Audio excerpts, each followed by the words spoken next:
Market में लगातार आप सुबह जब देखें तो छोटे छोटे डिप्स जरूर बॉट हुए थे, लेकिन वो इनिशियल ट्रेड में थे। उसके बाद जब ट्रेड सेटल होने शुरू हुए पौने 10 के बाद आपने बाजार में थोड़ा प्रेशर देखा, और वो प्रेशर गहराया ही है बैंक निफ्टी के।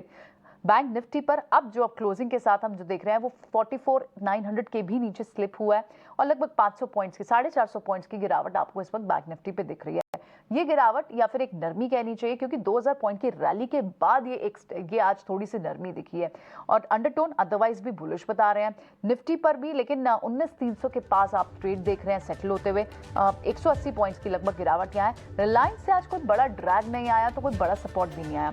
ऑलमोस्ट फ्लैट टू पॉजिटिव ही ट्रेड करता रहा रिलायंस, और वो भी उस वीक में जब रिलायंस की ऑलरेडी मूव आ चुकी है और बड़ी कंट्रीब्यूशन रही है रिलायंस ऐसे हैवी वेट की इंडेक्स को ऊपर लाने में। लेकिन ओवरऑल आप सारे सेक्टर्स में देखें, चाहे वो ऑटो स्पेस हो, फार्मा हो, एफएमसीजी हो, इस पूरे हफ्ते में अच्छा कंट्रीब्यूशन देखने को मिला। आज की अगर आप गिरावट छोड़ दें तो नेट ये हफ्ता काफी अच्छा भी रहा। निफ्टी ने नए रिकॉर्ड लेवल्स डेली बनाए, सेंसेक्स ने रिकॉर्ड लेवल्स बनाए, और मिड कैप और स्मॉल कैप इंडेक्स में तो कई सारे स्टॉक्स थे जो ऑल टाइम हाई पे थे। इनफैक्ट लार्ज कैप ऑटो में बजाज ऑटो जैसे स्टॉक्स भी ऑल टाइम हाई, मारुति ने 10,000 इसी हफ्ते में टच किया।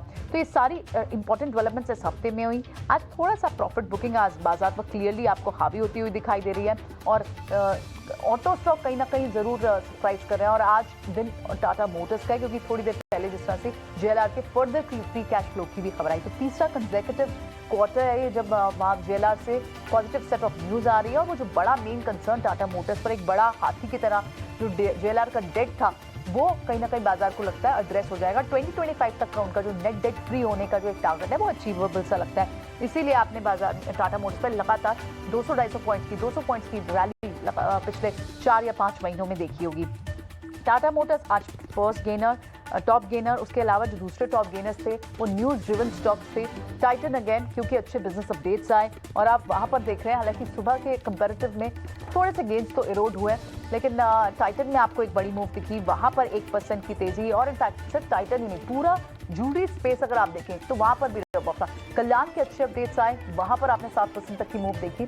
थोड़े सा भी इरोड हुए हैं क्योंकि बाजार हल्का हो रहा है, और of course trades intraday trade square हो रहा है गोइंग बिफोर वीकेंड, और ग्लोबल मार्केट से जो इंपॉर्टेंट जॉब डेटा रिपोर्ट्स आने हैं उससे पहले थोड़ी सी लाइट पोजीशन दिख रही है। दूसरे जो बड़े स्टॉक्स थे ऑटो पैक में, जिस तरह हम बात करते हैं, पूरे ऑटो पैक ने पूरे हफ्ते सरप्राइज किया। सबसे बड़े सेक्टोरल गेनर्स अगर आपको निकल के आएंगे तो ऑटो से ले आएंगे, थोड़ी देर में हम डेटा लेकर आएंगे अगले शो में भी। महिंद्रा वो एक तीसरा बड़ा गेनर है।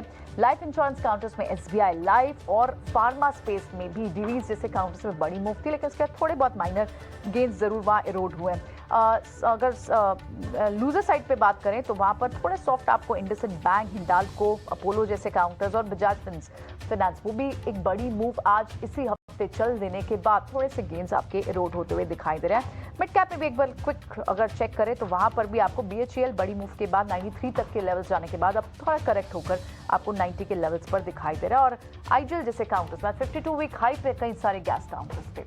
तो ओवरऑल एक अच्छा हफ्ता, बाजार ने कई सारे रिकॉर्ड लेवल्स बनाए, ऑटो स्टॉक्स ने नए हाईज छुए, और कई सारे माइलस्टोन छुए, और आई एम श्योर बुल्स के लिए एक अच्छा हफ्ता रहा था।